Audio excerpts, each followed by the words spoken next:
મિત્રો, એક્સેલમાં data analysis માટેના અનેક ટૂલ્સ આપવામાં આવેલા છે. તેમાંથી એક ટૂલનો ઉપયોગ કરીને આપણે ટી મૂલ્યની ગણતરી કરવાના છીએ. પ્રસ્તુત વિડીયોમાં તેના વિશે ચર્ચા કરવામાં આવી છે. તે માટે બે સ્વતંત્ર વ્યાપ વિશ્વોમાંથી બે સ્વતંત્ર નિદર્શ લેવામાં આવ્યા છે એવું માનીને આપણે આગળ વધીએ છીએ. આ બંને નિદર્શો એટલે કે બંને જૂથના પ્રાપ્તાંકોના વિચરણ વચ્ચે સમાનતા નથી એવું માનીને આપણે ચાલીએ છીએ. આવી પરિસ્થિતિમાં બંને જૂથની મળતી સરાસરીને આપણે અસહસંબંધિત સરાસરી કહીએ છીએ. હવે ડેટા એનાલિસિસ ટૂલનો ઉપયોગ કઈ રીતે કરવો તે જોઈએ. તે માટે એક્સેલની એક શીટમાં આપણે ડેટા એન્ટર કરીએ છીએ સ્ક્રીન પર દર્શાવ્યા પ્રમાણે, જેમાં પુરુષ અને સ્ત્રી શિક્ષકોના અધ્યાપન દક્ષતા કસોટી પરના પ્રાપ્તાંકો આપવામાં આવેલા છે. કોલમ એમાં મેલ ટીચર્સના પ્રાપ્તાંકો છે પુરુષ શિક્ષકોના. કોલમ બીમાં ફિમેલ ટીચર્સના શિક્ષિકાઓના પ્રાપ્તાંકો છે. એનાલિસિસ ટૂલનો ઉપયોગ કરતાં પહેલાં આપણે બંનેની ડેટા રેન્જ સમજી લઈએ, યાદ રાખવાની છે. અને ડેટા રેન્જ નક્કી કરતી વખતે એનાલિસિસ ટૂલનો ઉપયોગ કરવાનો હોય ત્યારે ડેટા રેન્જ નક્કી કરતી વખતે કોલમના હેડિંગના સેલને પણ સામેલ કરવામાં આવે છે. એટલે આપણી પુરુષોની ડેટા રેન્જ સ્ટાર્ટ થશે A1થી A22 સુધી. એ રીતે શિક્ષિકાઓના ડેટાની ડેટા રેન્જ ચાલુ થશે B1થી B19 સુધી, પણ સરળતા માટે આપણે એને પણ B22 સુધી લઈ લઈએ છીએ. ડેટા એન્ટર થયા પછી એક્સેલની શીટમાં સૌથી ઉપર આપેલ ડેટા ટેબ ઉપર પહેલી લાઇનમાં આપેલ ડેટા ટેબ ઉપર ક્લિક કરવાનું. આની પર ક્લિક કરતાની સાથે જ આપણને એક્સેલની શીટમાં સૌથી ઉપર જમણી બાજુ ડેટા એનાલિસિસ બટન જોવા મળશે. એ ડેટા એનાલિસિસ બટન ઉપર ક્લિક કરવાનું અને ક્લિક કરવાની સાથે આપણને આવું એક બોક્સ જોવા મળશે શીટ ઉપર. એમાં આપણે ટી ટેસ્ટ માટેનું ટૂલ શોધવાનું છે. અહીંયા તમામ ટૂલ્સના નામ આપવામાં આવેલા છે જેનો ઉપયોગ એનાલિસિસ ટૂલ પેકમાં કરી શકાય છે. આપણે ટી ટેસ્ટનો ઉપયોગ કરવાનો છે, અમલ કરવાનો છે. તેથી આપણે આ બોક્સની જમણી બાજુ આપેલ આ સ્ક્રોલ બાર ઉપર ક્લિક કરીને દબાવી રાખીશું અને નીચે જઈશું. અને નીચે જોઈએ છે તો નીચેથી બીજી લાઇનમાં ઓપ્શન આપવામાં આવેલું તે આપણે સિલેક્ટ કરવાનું થાય છે. સેકન્ડ લાસ્ટ ઓપ્શન આપણા ડેટા પ્રમાણે એમાં આપેલું છે T test two sample assuming unequal variance. આ સિલેક્ટ કર્યા પછી ઓકે બટન ઉપર ક્લિક કરી દેવાનું. ઓકે બટન ઉપર ક્લિક કરવાથી આ નવું બોક્સ જોવા મળે છે. તેમાંથી પ્રથમ બોક્સમાં આપણે પુરુષોની ડેટા રેન્જ લખવાની છે A1થી A22. પણ ડેટા રેન્જ લખતી વખતે આપણે વારંવાર ડોલર સાઇનનો ઉપયોગ કરવાનો થશે, એ ધ્યાન રાખજો. શરૂઆત કરીશું $સાઇનથી $A $1 આ લખ્યું આપણે A1, પછી કોલન, પછી $A અને $22 એટલે A1થી A22 પુરુષોની ડેટા રેન્જ લખાઈ ગઈ. નીચેના બોક્સમાં સ્ત્રીઓની એટલે કે ફિમેલ ટીચર્સની ડેટા રેન્જ લખવાની છે. B1થી B22 ડોલરથી ચાલુ કરીશું. $B $1 કોલન $B $22 ફિમેલ ટીચર્સની ડેટા રેન્જ થઈ ગઈ. ત્યારબાદ એના નીચેના બોક્સમાં આપણે લખવાનું છે હાઇપોથેસાઇઝ્ડ મીન ડિફરન્સ, એટલે કે બંને સરાસરીના તફાવત અંગે આપણે જે ધારણા કરી હોય તે. આપણે શૂન્ય ઉત્કલ્પનાની ચકાસણી કરીએ છીએ અને શૂન્ય ઉત્કલ્પના કહે છે તફાવત નથી, એટલે કે તફાવત શૂન્ય છે. એટલે અહીંયા શૂન્ય લખવાનું, આ બોક્સમાં શૂન્ય લખી દઈશું. ત્યારબાદ લેબલ્સનું બટન છે, લેબલ્સનું બટન ક્લિક કરી દઈશું. લેબલ્સનું બટન ક્લિક કરવાથી જે આપણને આંકડાશાસ્ત્રી પરિણામો છેલ્લે મળવાના છે તેમાં ચલનું નામ મેલ અને ફિમેલ લખેલું જોવા મળશે શીર્ષક તરીકે. જો આની પર ક્લિક ના કરીએ તો એ જોવા ન મળે. ત્યારબાદ આલ્ફા લેવલ 0.05 ઓલરેડી આપેલું છે. એનો અર્થ કે આપણે 0.05 કક્ષાએ ઉત્કલ્પનાની ચકાસણી કરીએ છીએ. જો 0.01 કક્ષાએ કરવી હોય તો અહીંયા 0.01 લખવાનું, પણ આપણે 0.05 કક્ષાએ કરીએ છીએ એટલે એમાં કોઈ ફેરફાર કરતા નથી. ત્યારબાદ 3 ઓપ્શન આપવામાં આવેલા છે, તેમાંથી આઉટપુટ રેન્જ ઉપર ક્લિક કરવાનું અને ત્યારબાદ એના પછીના બોક્સમાં આપણે સેલ એડ્રેસ લખવાનું છે કે જ્યાંથી આંકડાશાસ્ત્રીય પરિણામો સ્ક્રીન પર જોવા મળે, એટલે કે આંકડાશાસ્ત્રી પરિણામો એ સેલથી દર્શાવવાનું એક્સેલ ચાલુ કરશે.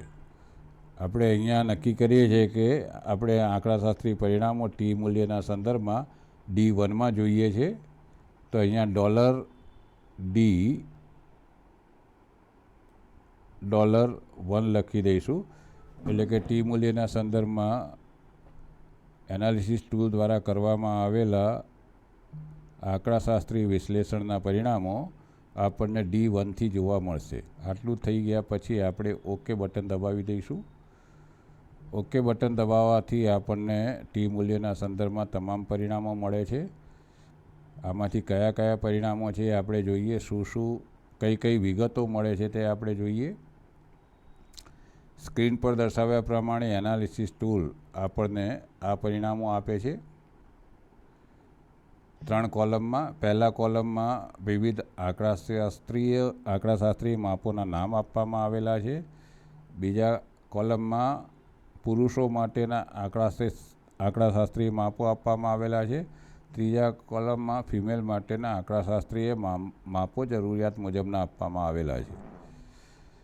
શું છે તો સૌથી પહેલાં મીન એટલે કે મધ્યકો મેલ અને ફિમેલના, ત્યારબાદ વેરાયન્સ એટલે કે વિચરણ મેલ અને ફિમેલના, ત્યારબાદ પાત્રોની સંખ્યા, મેલ પાત્રોની સંખ્યા ઓબ્ઝર્વેશન્સ 21 પુરુષ પાત્રો છે અને 18 ફિમેલ પાત્રો એટલે કે સ્ત્રી શિક્ષિકાઓ છે.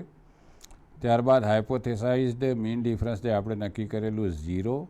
ત્યારબાદ DF એટલે કે ડિગ્રી ઓફ ફ્રીડમ એટલે કે સ્વાતંત્ર્ય સંખ્યા 37 અસહસંબંધિત સરાસરી માટે. ત્યારબાદ ટી સ્ટેટ્સ અને પ્રોબેબિલિટી વેલ્યુ, ક્રિટિકલ વેલ્યુ વગેરે આપવામાં આવેલ છે. આમાંથી સૌથી પહેલાં છે ટી સ્ટેટ. ટી સ્ટેટ એટલે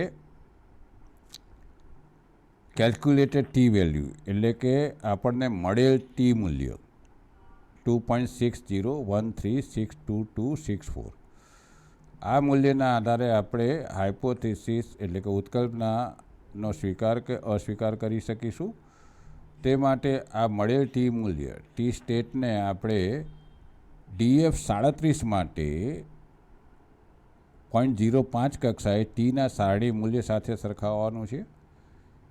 તે માટે પણ અહીં આપણે ટીની સારણી જોવાની જરૂર નથી, કારણ કે DF 37 માટે 0.05 કક્ષાએ દ્વિપુચ્છી કસોટી માટે અપેક્ષિત સારણી મૂલ્ય પરિણામમાં જ આપેલું છે. આ તો આપણું ગણેલું ટી મૂલ્ય છે. અને 0.05 કક્ષાએ અપેક્ષિત સારણી મૂલ્ય છેલ્લી લાઇનમાં આપવામાં આવેલું છે. ત્યાં લખ્યું છે ટી ક્રિટિકલ ટુ ટેલ એટલે દ્વિપુચ્છી કસોટી માટે ક્રાંતિક ગુણોત્તર એટલે કે 0.05 કક્ષાએ DF 37 માટે અપેક્ષિત સારણી મૂલ્ય આપવામાં આવેલું છે.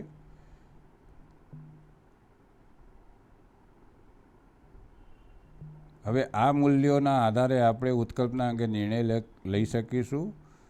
જો ટી સ્ટેટ એટલે કે ગણેલું ટી મૂલ્ય, ટી ક્રિટિકલ એટલે કે ટીના સારણી મૂલ્ય ટીના ક્રાંતિક ગુણોત્તર કરતાં વધુ હોય તો શૂન્ય ઉત્કલ્પનાનો અસ્વીકાર થાય છે. આપણે જોઈએ ટી કેલ્ક્યુલેટેડ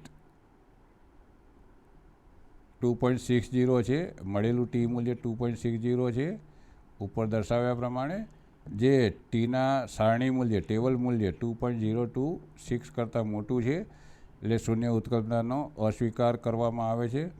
તો દોસ્તો અહીં આપણે ટી મૂલ્યના આધારે ઉત્કલ્પના અંગે નિર્ણય લીધો. અહીંયા દ્વિપક્ષી કસોટીનો ઉપયોગ એટલા માટે કર્યો કારણ કે આપણે શૂન્ય ઉત્કલ્પનાની ચકાસણી કરીએ છીએ અને શૂન્ય ઉત્કલ્પનાની ચકાસણી કરવાની હોય ત્યારે દ્વિપક્ષી કસોટીના સંદર્ભમાં મળતા માપો લેવામાં આવે છે. ટી મૂલ્યના આધારે આપણે નિર્ણય લઈ લીધો. તે ઉપરાંત આપણે પ્રોબેબિલિટી મૂલ્ય પી મૂલ્ય સંભાવના મૂલ્યના આધારે પણ નિર્ણય લઈ શકીએ છીએ. અહીંયા સંભાવના મૂલ્ય પણ ડેટા એનાલિસિસ ટૂલ આપે છે. પી એટલે પ્રોબેબિલિટી સંભાવના મૂલ્ય ટુ ટીલ એટલે દ્વિપૂછી કસોટી. સંભાવના મૂલ્ય એનાલિસિસ ટૂલે આપણને આપ્યું છે 0.013272235. આના આધારે જો આપણે ઉત્કલ્પના અંગે નિર્ણય લેવાનો હોય તો મળેલા પ્રોબેબિલિટી મૂલ્ય સંભાવના મૂલ્યને આપણા આલ્ફા લેવલ 0.05 સાથે સરખાવવામાં આવે છે. જો ગણેલું પ્રોબેબિલિટી મૂલ્ય 0.05 કરતાં ઓછું હોય તો શૂન્ય ઉત્કલ્પનાનો અસ્વીકાર કરવામાં આવે છે. અહીંયા આપણું ગણેલું પ્રોબેબિલિટી મૂલ્ય 0.013 0.05 કરતાં ઓછું છે, તેથી શૂન્ય ઉત્કલ્પનાનો અસ્વીકાર કરવામાં આવે છે. તો દોસ્તો આપણે જોયું કે ડેટા એનાલિસિસ ટૂલના આધારે આપણને ટી મૂલ્ય પણ મળે છે અને પી મૂલ્ય પણ મળે છે. બંનેમાંથી ગમે તે એક મૂલ્યના આધારે આપણે ઉત્કલ્પનાના સંદર્ભમાં નિર્ણય લઈ શકીએ છીએ. શૂન્ય ઉત્કલ્પનાના સંદર્ભમાં બંનેના આધારે નિર્ણય લેવાની જરૂર રહેતી નથી.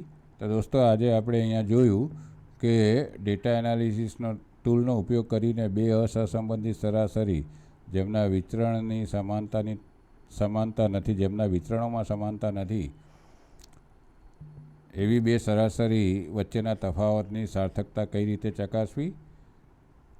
હવે પછીના વિડીયોમાં આપણે જોઈશું કે બે સહસંબંધિત સરાસરી વચ્ચેના તફાવતની સાર્થકતા ચકાસવા માટે એનાલિસિસ ટૂલનો ઉપયોગ કઈ રીતે કરવો. ત્યાં સુધી ગુડ બાય, થેન્ક યુ.